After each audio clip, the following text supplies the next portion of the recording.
क्या आपने कभी सोचा, हाँ, जिस शरीर में अब जान नहीं है उसे रस्सियों से क्यों बांधा जाता है? ये डर की वजह, हाँ, या इसके पीछे छुपा है एक सच्चा कारण। हर मनुष्य का जीवन एक दिन थम जाता है, कभी बीमारी से, कभी दुर्घटना से, तो कभी उम्र की सीमा पूरी होने पर। जिस क्षण शरीर की सांसें रुकती हैं, उसी क्षण एक घोषणा हो जाती है, यह व्यक्ति अब जीवित नहीं रहा। हृदय धड़कना बंद कर देता है, मस्तिष्क की गतिविधियां धीमी पड़ जाती हैं। कुछ ही समय में शरीर शिथिल होने लगता है।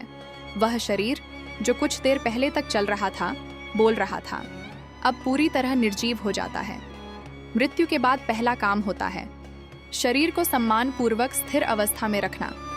घर के लोग पास आते हैं, आंखें बंद की जाती हैं, मुख को सीधा किया जाता है, शरीर को जमीन पर सीधे लिटाया जाता है। इसके बाद आता है अंतिम संस्कार की तैयारी का समय। शरीर को स्नान कराया जाता है, साफ कपड़े पहनाए जाते हैं, परंपरा के अनुसार उसे सफेद वस्त्रों में लपेटा जाता है। यही वह क्षण होता है जब शरीर को अर्थी पर सुलाया जाता है। अर्थी बांस की बनाई जाती है, सरल, हल्की और प्रकृति के निकट। शरीर को उस पर सावधानी से रखा जाता है ताकि वह स्थिर रहे। यहीं से एक ऐसी प्रक्रिया शुरू होती है जिसे ज्यादातर लोग देखते तो हैं लेकिन समझते नहीं। शरीर के कुछ हिस्सों पर रस्सियां बांधी जाती हैं, छाती के पास, कमर के पास और पैरों के पास। अधिकतर लोग इसे देखकर चुप रहते हैं, कुछ इसे परंपरा मान लेते हैं, कुछ डर से जोड़ देते हैं। लेकिन सवाल अब यहीं जन्म लेता है, जब मृत्यु हो चुकी है तो इस शरीर को बांधने की आवश्यकता क्यों पड़ती है? मृत्यु के बाद सबसे बड़ा प्रश्न यही होता है, आत्मा का क्या होता है? और इसी प्रश्न का उत्तर देने के लिए गरुड़ पुराण का उल्लेख किया जाता है। गरुड़ पुराण के अनुसार जिस क्षण मनुष्य की मृत्यु होती है, उसी क्षण आत्मा शरीर से अलग हो जाती है। शरीर वहीं रह जाता है, निष्क्रिय, निर्जीव, लेकिन आत्मा अपनी यात्रा शुरू कर देती है। गरुड़ पुराण स्पष्ट रूप से कहता है कि मृत्यु के बाद शरीर और आत्मा का संबंध टूट जाता है। शरीर 5 तत्वों पृथ्वी, जल, अग्नि, वायु और आकाश से बना होता है और अंततः इन्हीं में विलीन हो जाता है। आत्मा सूक्ष्म है, उसे रस्सियों से बांधा नहीं जा सकता, न रोका जा सकता है, न ही किसी भौतिक वस्तु से नियंत्रित किया जा सकता है। यहाँ गरुड़ पुराण किसी डर की नहीं, बल्कि व्यवस्था और मर्यादा की बात करता है। मृत्यु के बाद शरीर शिथिल हो जाता है, हाथ पैर फैल सकते हैं, मुख खुल सकता है और उठाने ले जाने में असंतुलन पैदा हो सकता है। इसी कारण शरीर को स्थिर अवस्था में रखने की परंपरा बनी, ताकि अंतिम यात्रा सम्मान और संयम के साथ पूरी हो। गरुड़ पुराण आत्मा को भटकती हुई आत्मा या प्रेत बनने से, शव बांधने से नहीं जोड़ता। यह डर बाद में लोक कथाओं और जनश्रुतियों से पैदा हुआ, शास्त्रों से नहीं। शास्त्र आत्मा के कर्मों की बात करता है, डर की नहीं। गरुड़ पुराण के अनुसार मृत्यु के बाद आत्मा यमलोक की यात्रा पर निकलती है। वहां उसके कर्मों का लेखा जोखा होता है। यह यात्रा शरीर से नहीं, कर्मों से जुड़ी होती है। अब तक हमने परंपरा को समझा, शास्त्रों की बात सुनी, लेकिन कहानी यहीं पूरी नहीं होती। अब सवाल उठता है, विज्ञान इस पूरी प्रक्रिया को कैसे देखता है? विज्ञान के अनुसार मृत्यु के कुछ ही मिनटों बाद शरीर में बड़े बदलाव शुरू हो जाते हैं। हृदय रुक चुका होता है, रक्त संचार बंद हो जाता है, मस्तिष्क की कोशिकाएं निष्क्रिय होने लगती हैं। इसके साथ ही शरीर की मांसपेशियां धीरे धीरे ढीली पड़ जाती हैं। इसी अवस्था को कहा जाता है मसल रिलैक्सेशन। यही वह समय होता है जब हाथ पैर स्वाभाविक रूप से फैल सकते हैं, जबड़ा खुल सकता है और शरीर का संतुलन बिगड़ सकता है। मृत्यु के कुछ घंटों बाद शरीर एक दूसरी अवस्था में प्रवेश करता है, रिगर मॉर्टिस। इस अवस्था में मांसपेशियां अकड़ने लगती हैं, शरीर कठोर हो जाता है, अंगों को मोड़ना या सीधा करना कठिन हो जाता है। अगर इससे पहले शरीर को ठीक अवस्था में न रखा जाए तो अंतिम संस्कार के समय कई व्यावहारिक समस्याएं खड़ी हो सकती हैं। विज्ञान कहता है, शव को बांधना किसी डर या रहस्य के लिए नहीं, बल्कि शरीर की संरचना बनाए रखने के लिए किया जाता है। रस्सियां हाथ पैर को स्थिर रखती हैं, शरीर को अर्थी पर संतुलित रखती हैं, उठाने और ले जाने में सुरक्षा देती हैं। यह ठीक उसी तरह है जैसे किसी भारी वस्तु को सुरक्षित तरीके से बांधकर ले जाया जाता है, सम्मान के साथ, सावधानी के साथ। विज्ञान आत्मा के विषय में न पुष्टि करता है न इनकार, लेकिन एक बात स्पष्ट कहता है, मृत्यु के बाद शरीर में कोई जैविक चेतना नहीं रहती। इसलिए रस्सी शरीर को बांधती है, आत्मा को नहीं। यही बात गरुड़ पुराण भी अलग शब्दों में कह चुका है। डर इसलिए बना क्योंकि विज्ञान आम लोगों तक नहीं पहुंचा और शास्त्रों को डर गलत तरीके से समझा गया। जब कारण समझ में नहीं आते तो कल्पनाएं जन्म लेती हैं और कल्पनाएं धीरे धीरे भय में बदल जाती हैं। गरुड़ पुराण के अनुसार मृत्यु के बाद की स्थिति जितनी शांत दिखाई देती है, अंदर से उतनी ही गहरी होती है।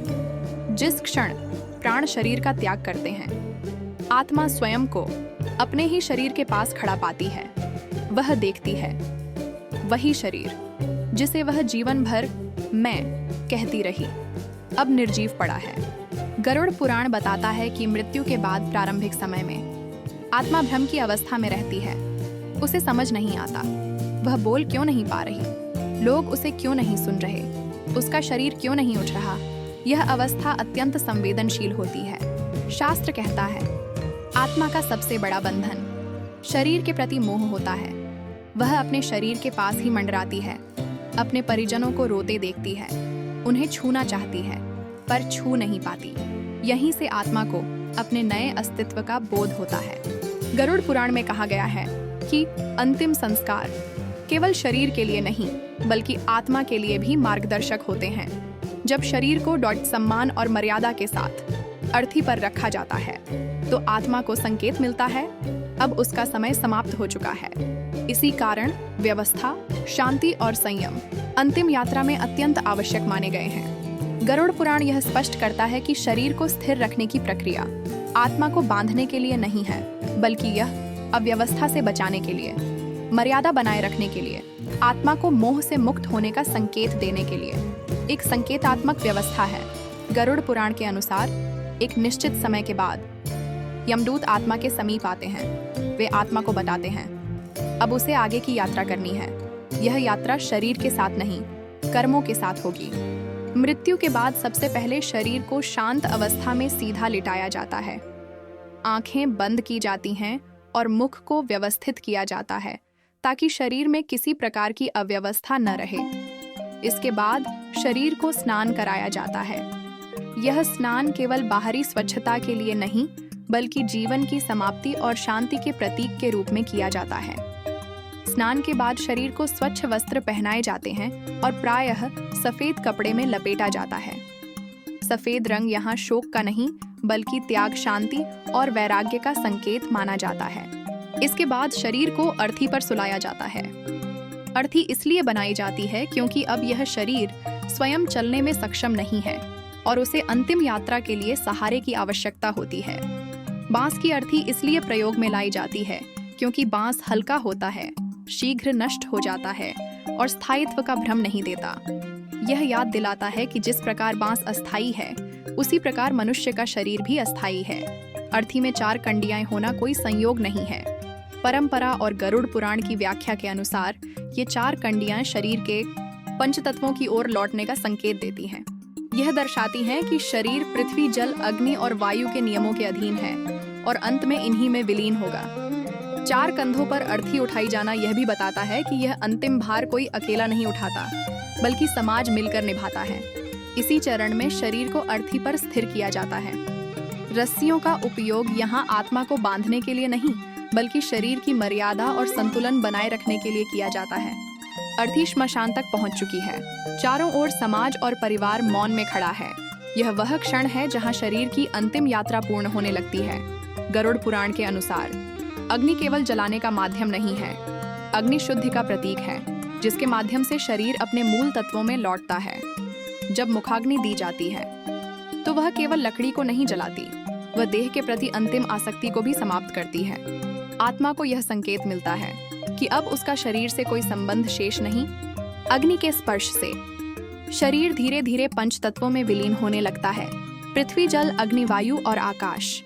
यही वह सत्य है जिसे गरुड़ पुराण बार बार स्मरण कराता है। इस समय शांति का महत्व सबसे अधिक होता है।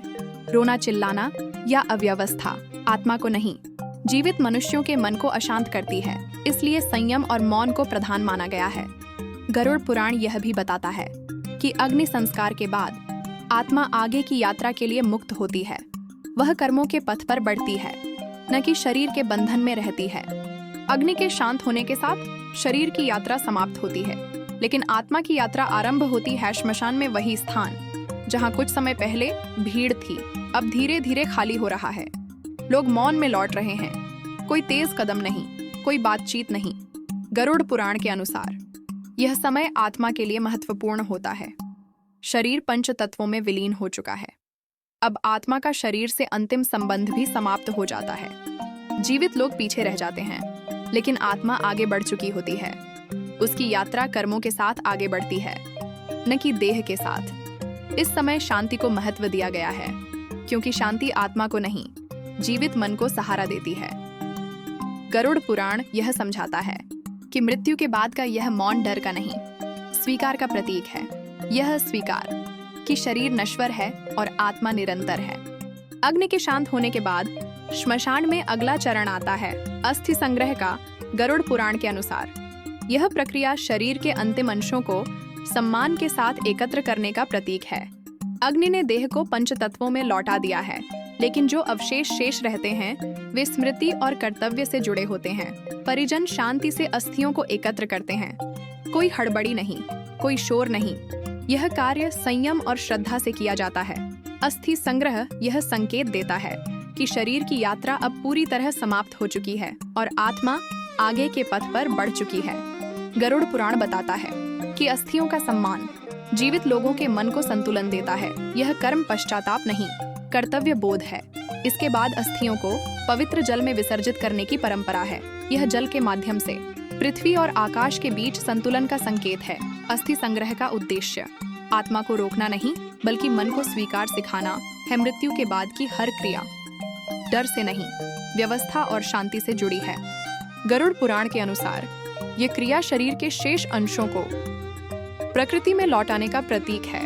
जल को जीवन का मूल माना गया है, जहां से सृष्टि प्रवाहित होती है, वहीं शरीर के अंतिम अंश शांति के साथ समर्पित किए जाते हैं। नदी के तट पर परिजन मौन में खड़े होते हैं, हाथों में अस्थियां, मन में स्मृतियां। यह क्षण आंसुओं का नहीं, स्वीकार का होता है। अस्थियां जल में प्रवाहित होती हैं और मन में यह बोध गहरा होता है कि देह अब पूर्ण रूप से मुक्त हो चुकी है। अब तक हमने पूरी यात्रा देखी, मृत्यु से लेकर अर्थी की तैयारी, अग्नि संस्कार, अस्थि संग्रह और अस्थि विसर्जन तक। अब अंत में उसी प्रश्न पर लौटते हैं जिससे यह कहानी शुरू हुई थी। मुर्दे को बांधा क्यों जाता है? गरुड़ पुराण के अनुसार मृत्यु के बाद आत्मा शरीर से अलग हो चुकी होती है। आत्मा को डटन रस्सी बांध सकती है, रोक सकती है, नियंत्रित कर सकती है। इसलिए यह मानना कि जो शव को आत्मा रोकने के लिए बांधा जाता है, शास्त्रों में कहीं नहीं मिलता। शव को बांधने का कारण डर नहीं है, अंधविश्वास नहीं है और न ही कोई रहस्यमयी शक्ति। यह कारण पूरी तरह व्यावहारिक और मर्यादात्मक है। मृत्यु के बाद शरीर शिथिल हो जाता है, हाथ पैर फैल सकते हैं, मुख खुल सकता है। अर्थी पर रखते समय शरीर असंतुलित हो सकता है। रस्सियां इसलिए बांधी जाती हैं ताकि शरीर स्थिर रहे, सम्मान बना रहे और अंतिम यात्रा में कोई अव्यवस्था न हो। गरुड़ पुराण व्यवस्था पर बल देता है, क्योंकि अव्यवस्था आत्मा को नहीं, जीवित लोगों के मन को अशांत करती है। इसलिए शव को बांधना आत्मा को बांधना नहीं, बल्कि मर्यादा को बनाए रखना है। यह समाज को यह सिखाता है कि मृत्यु के समय भी संयम, सम्मान और शांति बनी रहे।